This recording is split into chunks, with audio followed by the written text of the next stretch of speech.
الرحمن الرحيم وما أصابكم من مصيبة فبما كسبت أيديكم ويعفو عن كثير قال تعالى وذروا ظاهر الإثم وباطنه صدق اللہ العظیم. میرے محترم دوستو، حضرت عبداللہ ابن عباس سے کسی نے پوچھا یا ابن عباس، دو اشخاص ہیں، ایک شخص وہ ہے جس کے فرائض کے ساتھ ساتھ نوافل کی کثرت ہے، ذکر کی کثرت ہے، عبادتوں کی کثرت ہے، لیکن گناہ بھی بہت زیادہ کرتا ہے. دوسرا شخص وہ ہے جو فرائض کا اہتمام تو کرتا ہے لیکن نوافل میں کمزور ہے، ذکر میں کمزور ہے، دیگر عبادتوں میں کمزوری ہے، لیکن گناہ کم کرتا ہے. ان دونوں میں بہتر کون ہے؟ حضرت عبداللہ بن عباس رضی اللہ تعالی فرمایا ان دونوں میں بہتر وہ ہے جس کی فرائض کا تو اہتمام ہے لیکن نفلی عبادتوں میں کمی ہے اور گناہ بھی کم ہے. یہ افضل ہے اس شخص سے جس کی نفلی عبادتیں تو بہت زیادہ ہے لیکن گناہ بھی زیادہ ہے. فرمایا اس سے یہ شخص بہتر ہے. میرے محترم دوستو، نیکی کوئی کمال نہیں، نفلی عبادتیں کوئی کمال نہیں، ذکر اللہ کی کثرت بھی کوئی کمال نہیں، اگر ایک بندے کی زندگی میں گناہوں کی کثرت. اصل کمال بندی کی یہ ہے کہ یہ اللہ کا بندہ گناہوں کو چھوڑ دے. گناہوں کو چھوڑنا اصل کمال ہے. اگر ایک انسان گناہوں کو چھوڑتا ہے یا ہو جائے بندہ ہے، نفس اور شیطان پیچھے لگا ہوا ہے، ظاہری دشمن بھی ہے، باطنی دشمن بھی لگے ہوئے ہیں، نہیں چھوڑتا ہے، یا اللہ کی طرف بڑھنا چاہتا ہے لیکن یہ دشمن اس کو پیچھے کی طرف دھکیل رہے ہیں، اللہ کی طرف جانے نہیں دے رہے ہیں. ہر وقت یہ دشمن اس کے پیچھے ہے، آگے بڑھنے نہیں دے رہا ہے. یہ نمازوں کی طرف آنا چاہتا ہے، پھر یہ دشمن حائل ہو جاتے ہیں اور پھر اللہ کی یاد سے اس کو دور کر دیتا ہے. تو انسان ہے بہرحال، گناہ سرزد ہو جاتے ہیں لیکن اس کے ساتھ ساتھ توبہ بھی کرتا ہے.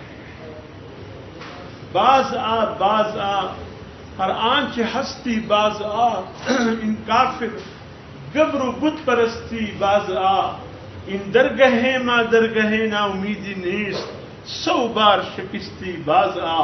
مولانا روم فرماتے ہیں اللہ کی بندے چھوڑ دے، گناہوں کو چھوڑ دے. اگر تو کافر بھی ہے، بت پرست ہے، اللہ کی طرف آ جائے، اس سے توبہ کر دے، چھوڑ دے. اگر تو 100 بار بھی توبہ کر کے توڑ چکا ہے پھر بھی اللہ کے دربار رحمت سے نا امیدی نہیں، پھر چھوڑ دے، اللہ پھر معاف کرنے کو تیار. حضور صلی اللہ علیہ وسلم فرماتے ہیں موت تک انسان کے پاس وقت ہے، موت تک وہ اپنی گناہوں سے توبہ کرتا ہے، اللہ اس کو معاف کرتا ہے اور پھر ایسے معاف کرتا ہے التائب من الذنب کمن لا ذنب لہ. گناہوں سے توبہ کرنے والا ایسا ہے جیسے اس نے گناہ کیے ہی نہیں. کتنے مہربان ذات، کتنے میں ٹھیک ہے، نفس بھی پیچھے، شیطان بھی پیچھے، حنود، یہود، عیسائی سب دشمن پیچھے، لیکن فرمایا ایک بار میرے در رحمت کو آزما کر کے دیکھو. تم اتنی گناہ لے آؤ کہ زمین و آسمان کی خلا میں سہ نہ سکے، سمٹ نہ سکے، اتنے گناہ لے کر آؤ. اللہ فرماتے ہیں میں دگنی رحمت لے کر تیری انتظار میں بیٹھا ہوں. اس کے ہاں کسی چیز کی نا امیدی نہیں. یا عبادی الذین آمنوا، اے اللہ فرماتے ہیں اے میرے وہ بندو اسرفوا علی انفسہم، جس نے اپنی جانوں پر بہت ظلم کیا ہے، لا تقنطوا من رحمت اللہ، اللہ کی رحمت سے نا امید، بہت گناہ کیے ہیں، آؤ اس رب کے پاس جو ماں سے بھی 70 گنا زیادہ مہربان ہے۔ حتیٰ کہ حجاج بن یوسف کتنا ظالم تھا، کتنا ظالم، 25,000 مسلمانوں کو شہید کیا، جس میں 100 صحابہ کرام جن کو اس بدبخت نے شہید کیا ہے، وقت کے انتہائی ظالم اور سرکش۔ اللہ کے عجیب کام ہے، سمجھ میں نہیں آتا۔ دوسری طرف ہمارے اس بر صغیر میں، پاک ہند میں جو اسلام آیا ہے، جو دین آیا ہے، اس کے پیچھے بھی حجاج بن یوسف کا ہاتھ، اسی کا بتیجا، اسی کے بھائی قاسم کا بیٹا محمد 16-17 سال کی عمر میں ایک قافلے کی قیادت کرتے ہوئے ایران سے بذریعہ پنجگور آ کر کے جہاں جہاں آپ کو کھجور کے درخت ملیں گے، سمجھ لیجئے یہاں سے محمدی قافلے گزرے ہیں، اللہ کی دین کے پھیلانے والے گزرے ہیں۔ وہ کھجور ساتھ لاتے تھے، گٹلیاں پھینکتے تھے، انہی گٹلیوں سے اللہ پاک نے درختیں اگائے۔ آپ کا پنجگور مرکز رہا محمد بن قاسم کا، اور کثرت کے ساتھ اس وقت پوری یعنی دنیا میں اگر زیادہ مقدار میں کہیں کھجور پیدا ہوتے ہیں تو پنجگور ہے، اس لیے کہ پنجگور میں محمد بن قاسم کے قافلے کا قیام 15-16 دن سے زیادہ رہا ہے، ان کا کھانا یہی کھجوریں تھے۔ اور یہ محمد جو ہے یہ قاسم کا بیٹا، قاسم حجاج بن یوسف کا بھائی، اس کو بتیجے کو کہا جاؤ، دابیل پر راجہ دہر نے ظلم کی انتہا کر دی، میری بیٹی ناہید کا رومال پہ خون سے لکھا ہوا خط مجھ تک پہنچا ہے، جاؤ راجہ دہر کی ایسی تیسی کر دو۔ وہ بھی رمضان المبارک کا مہینہ تھا، وہ بھی سندھ میں، پنجگور سے سندھ میں جب داخل ہوا راجہ دہر کے پاس 11 رمضان المبارک، اس لیے سندھ کو دار الاسلام بھی کہا جاتا ہے، یہی سے اسلام کی آمد ہوئی، لانے والا محمد بن قاسم، بھیجنے والا حجاج بن یوسف، اللہ کی شان۔ ایک طرف ظلم کی انتہا اور ایک طرف یہ میں سمجھا کہ شاید یہ ایک جھوٹی بات ہوگی، لیکن میں نے جب تاریخ پڑھا بات سچی نکلی، قرآن پہ اعراب لگانے والا بھی حجاج بن یوسف، یہ زبر زیر پیش اسی نے لگایا، پہلے نہیں تھے، ابھی بھی پرانے نسخے اٹھا کر کے دیکھیں جو عربی رسم الخط میں ہے، اس میں آپ کو زبر زیر پیش نہیں ملیں گے، اس لیے کہ عرب کے لوگ تو یعنی قرآن کی زبان سے واقف ہے، وہ جانتے ہیں کہاں زبر آتا ہے، کہاں زیر آتا ہے، کہاں پیش آتا ہے۔ کسی پرانی زمانے میں کوئی عربی کسی عربی کو خط لکھتا، اگر اس پر زبر زیر پیش ڈالتا وہ ناراض ہو جاتا کہ مجھے اتنا ان پڑھ سمجھو ہوئے، اور ہمارے پاس کوئی زبر زیر پیش کوئی خط آ جائے تو پھر سبحان اللہ، لا الہ الا اللہ پڑھنے والے پھر اس کو کیا خوب پڑھتے، ہم تو کلمہ ہی صحیح نہیں پڑھ سکتے، لا الہ الا اللہ محمد پاک رسول اللہ، ہمارے جو پڑھنے والے ایسے بھی کلمہ پڑھتے، ہمیں تو کلمہ ہی صحیح پڑھنا نہیں آتا ہے، چجائے کہ وہ عربی کا کوئی خط اور پھر قرآن زبر زیر پیش نہ ہوتا تو پتہ نہیں کیا ہم ایک معجون مرکب اس سے بنا لیتے۔ یہ بھی اسی کا احسان ہے ہم پہ، ہماری سہولت کی جس نے زبر زیر پیش لگوا دی، ہم اچھی طریقے سے پڑھ سکتے ہیں۔ ایک طرف یہ حال، لیکن بہرحال ظلم زیادہ ہے اس کا، اللہ نے ایسی سزا دی، ایسی سزا دی، کہا کہ اس کو زمہریر کی سزا ملی۔ حجاج بن یوسف کو زندگی میں زمہریر جانتے ہو، ٹھنڈک، ٹھنڈک کب کبھی تاری ہوتی، شدید گرمی میں بٹھایا جاتا، شدید دھوپ میں پھر بھی گرم نہیں ہوتا، اس کی دائیں بائیں انگیٹیاں اچھی طرح گرم کر کے رکھ دیے جاتے کہ یہ گرم رہے، پھر بھی کب کبھی تاری ہوتی۔ روایت کرنے والے روایت کرتے ہیں کہ ایک انگیٹھی گرم انگاروں کے اس کے سامنے لایا گیا اور رکھا گیا، گرم انگارے، تاکہ یہ ہاتھ اس پر سیک گرم ہے، لیکن اوپر ہاتھ رکھ دیے، اس کی خون چربی سے وہ انگارے بجھ گئے، لیکن اس کو پھر بھی گرمی محسوس نہیں۔ کیا سزا اللہ نے. بہت کے حکماء طبیبوں نے ایک کام کیا کہ کسی طریقے سے کسی داغے کے ساتھ طریقے کے ساتھ گوشت کا ایک ٹکڑا باندھا, اس کو معدے میں منہ کے راستے پہنچا دیا. جو واپس نکالا ننھے ننھے کیڑے اس کو لگے تھے, دیکھ کر حیران رہ گئے, آپس میں کہنے لگے واللہ یہ کیڑے اس دنیا پہ نہیں, اس کے ہمارے اوپر کوئی بھی ہم سے علاج نہیں ہو سکتا. یہ اس وقت اللہ نے یہ سزا ڈال دی جب صحابی رسول حضرت سعید بن جبیر رضی اللہ تعالیٰ, جس کا پورا تفصیلی واقعہ حضرت شیخ نے فضائل اعمال میں لکھا ہے, کبھی پڑھ لیا. حضرت سعید بن جبیر کس انداز سے اس ظالم نے اس کو شہید کیا ہے. یہ آخری تھا. اس کے بعد اللہ نے اسے طاقت لے لیا. پھر اس کے بعد کوئی قتل اس کے ہاتھوں سے نہیں ہوا. 1,00,000 کے قریب کفار کو اس نے مارا. اور کہا زاد الطالبین ہماری عربی ادب کی کتاب ہے, اس میں ایک واقعہ لکھا ہے جب عبداللہ بن زبیر رضی اللہ تعالیٰ عنہ مکے کے گورنر تھے, خانہ کعبہ کو خوبصورت انداز سے بنایا, اوپر سے بغداد کی خلافت نے اس کو مکے کا گورنر بنا کر بھیجا. اس ظالم نے مکے میں وہ ظلم کی انتہا کر دی, بس وہ ایک الگ داستان ہے. پھر اس کے بعد جب دیکھا مدینے میں انتشار پیدا ہو رہا ہے تو بغداد کی خلافت نے کہا بھائی جاؤ مدینے کی گورنری بھی سنبھالو. یہ تنہا مدینہ جب روانہ ہوا, زاد الطالبین میں یہ واقعہ لکھے, یہ تنہا جب مدینہ روانہ ہوا کہ میں بغیر پروٹوکول کے مدینے کا گورنر بغیر پروٹوکول کے آ رہا ہے. جب مدینے کے مضافات میں پہنچا ایک بوڑھا جا رہا, کہتے یہ تاریخ کا انتہائی ذہین بوڑھا ہے. وہ بوڑھا جا رہا تھا, اس بوڑھے سے کہا بابا کیا حال ہے, ایسے منہ چھپایا ہوتا آنکھیں سے کھولے ہوئے تھے حجاج. بوڑھے سے کہا بابا کیا حال ہے, کہا ٹھیک ہوں. کہا کچھ پتہ ہے, کہا کس چیز کی, کہا وہ حجاج ابن یوسف گورنر بن کر مدینہ میں آ رہا ہے, دیکھا کبھی حجاج کو, کہتے استغفر اللہ, اللہ اس شیطان کو مجھے نہ دکھلائے, اللہ اس وقت میری موت لائے جس وقت حجاج ابن یوسف جیسے شیطان مدینہ میں آئے. کسی دیکھا ہے اس کو, کہا نہیں دیکھا, اللہ نے دیکھا. حجاج ابن یوسف نے تو اسے انٹرویو لے لیا.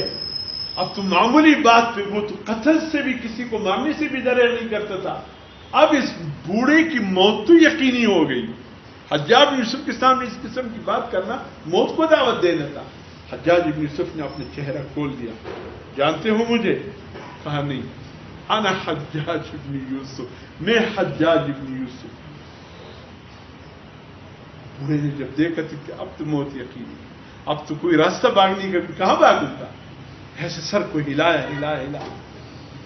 پھر اس سے کہا آپ کون ہیں, کہا میں حجاج بن یوسف. اچھا آپ مجھے جانتے ہیں میں کون ہوں, بوڑھے نے کہا. حجاج نے کہا نہیں, کہا میں مدینے کا پاگل ترین انسان, مدینے میں مجھ سے بڑا پاگل کوئی نہیں ہے, اور کبھی کبھی مجھے دورے پڑتے ہیں, الٹی سیدھی اور پٹانگ میں شروع کر دیتا ہوں. کوئی بات تو میں نے آپ کے سامنے بھی نہیں کی. کہتے حجاج جو ہنسا ہے کہ واحد شخص ہو جو اپنی جان بچانے میں کامیاب ہو. اگر یہ حاضر دماغی نہ ہوتی تو میرا تلوار اور تیرا سر اتنا بڑا ظالم تھا. ہمیں بھی ایسے کیسے جب مرنے لگا برا حال تھا. حضرت خواجہ حسن بصری رحمۃ اللہ علیہ کو بلایا, کسی اس کو بلاؤ. حضرت خواجہ حسن بصری رحمۃ اللہ علیہ جب آئے, حجاج بن یوسف کے حال کو دیکھ کر رو پڑا. حضرت خواجہ حسن بصری رحمۃ اللہ علیہ رو پڑا, کہ حجاج میں نے تمہیں کتنا سمجھایا کہ مت کرو ظلم, تو نے ظلم کی انتہا کر دی, نہ صحابی رسول کو چھوڑا نہ تابعی رسول. آج بھگت لو اس کا انجام, اپنا حشر سے عبرت حاصل کرو. یہ تمہارا حال ہے کہ دیکھنے والوں کو ترس اتنے, لیکن پھر بھی ہمارے دل میں تیرے لیے ترس اس لیے نہیں آتا, ہمارے سامنے جو تو نے مظالم کیے ہیں اس کو دیکھتے ہوئے حجاج, اور تیری حال کو دیکھتے ہوئے پھر بھی تجھ پر ترس نہیں آتا. مولانا ابوالکلام آزاد نے انسانیت موت کے دروازے پر 10 انسانوں کی موت آخری لمحات کی اس نے ذکر کیے ہیں. 10 انسانوں کی کہ موت کے وقت ان کا حال کیا تھا. اس میں حضرت سیدنا حسین رضی اللہ تعالی عنہ بھی انسانیت موت کے دروازے پر ذکر ہے. 8 شخصیات اور ہیں. ایک حجاج بن یوسف، مولانا ابوالکلام اعظم نے جو کتاب لکھی انسانیت موت کی دروازے، اس میں ایک حجاج بن یوسف بھی ہے.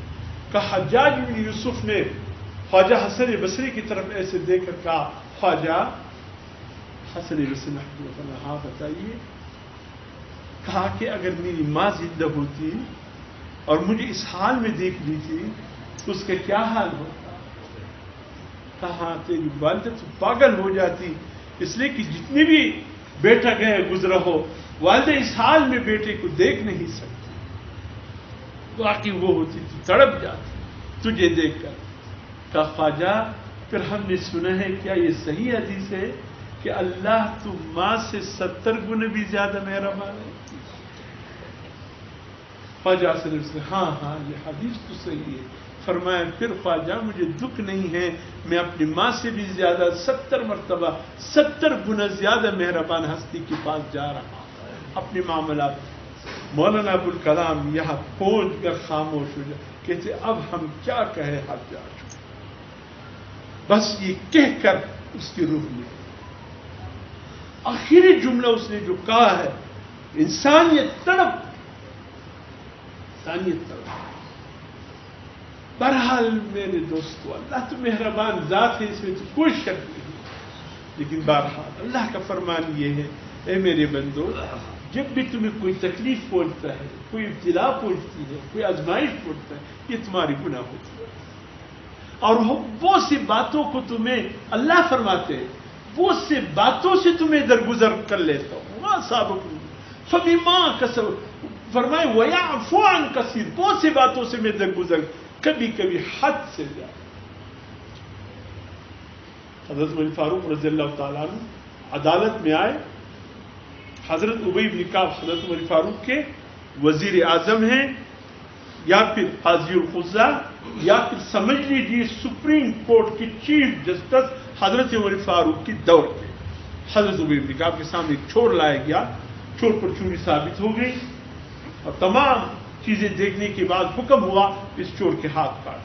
قرآن سے حضرت عمر فاروق اس وقت آئے کسی کام سے، جانے لگے تو چور نے آواز دی، یا عمر، یا امیر المؤمنین، مجھے بچا لیجیے، پہلی دفعہ مجھ سے گناہ ہوا ہے، پہلی دفعہ پکڑ گیا ہوں اور مجھ پر سزا جاری ہو گیا. حضرت عمر فاروق نے پلٹ کر اس کی طرف دیکھا، فرمایا اور دشمن خدا چپ رہو، پہلی مرتبہ اللہ نہیں پکڑتے، دوسری مرتبہ بھی نہیں پکڑتے، 5ویں مرتبہ بھی نہیں پکڑتے، 9ویں مرتبہ بھی نہیں پکڑتے. جب گناہ حد سے بڑھ جائے پھر اللہ کی پکڑ آتی. حضور صلی اللہ علیہ وسلم فرماتے ہیں ہر گناہ پہ اگر اللہ کی پکڑ ہوتی، خدا کی قسم اس زمین پر ایک انسان بھی نہ ملتا، ایک انسان بھی نہیں، نہ کافر نہ مسلمان، کوئی بھی نہ ملتا. یہ تو اللہ کی مہربانی ہے. کبھی کبھی گناہ حد سے بڑھ جائے تو اس کی پکڑ آتی. پتہ نہیں یہ قرآن ہماری کس گناہ کی پاداش ہے. کچھ ہم نے اللہ کو ناراض کیا ہے، یہی کچھ بتایا جا رہا ہے. انسانیت اس وقت تڑپ رہی، ہسپتالوں میں تڑپ رہے، گھروں میں تڑپ رہے. کچھ تو ہے، کچھ تو ہے. تو خدا اس سب کو مکڑی دی دئی ندد اللہ د جانب دمر سخت امتحان پر مجھے راغل دے، دمر سخت ابتلا پر مجھے، دمر سخت پریشانی راغل.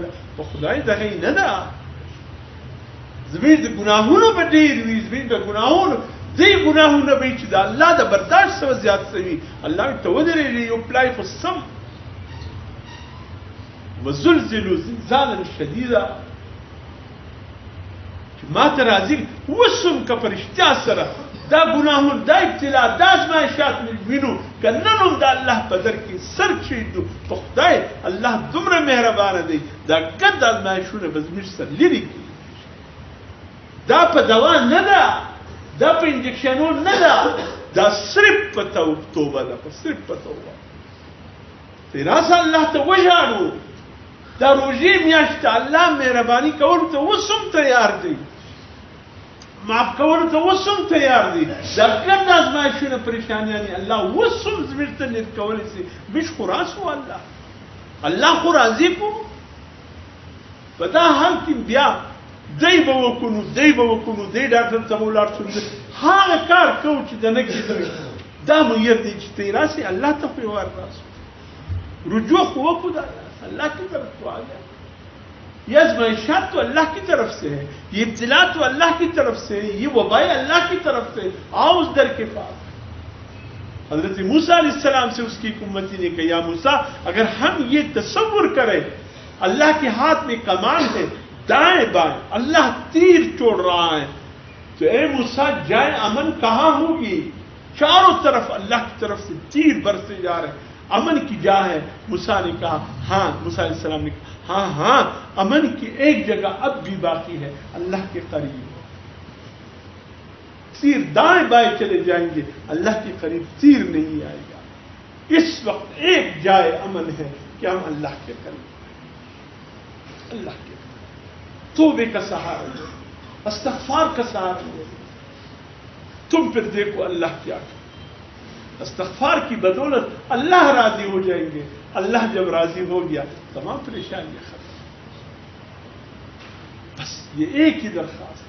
رمضان المبارک کا مہینہ ہے, آؤ ہم اللہ کو راضی کرنے کا عہد کریں, گناہوں کو چھوڑنے کا عہد کریں کہ اللہ ہم کسی ازمائش کے قابل نہیں, یا اللہ ہم کسی ابتلا کے قابل نہیں, مولا بس ہمیں گناہ کا موقع ہی نہ دے. اس لیے کہ امتحان ازمائش وبائیں گناہوں کی وجہ سے آتے ہیں. مولا ہم اس کے قابل نہیں, ہمیں گناہ کا موقع ہی نہ دے. پھر دیکھو اللہ کیا کرے. اللہ آسانی فرمائے. تمام حضرات مل کر میرے ساتھ درود شریف پڑھیں.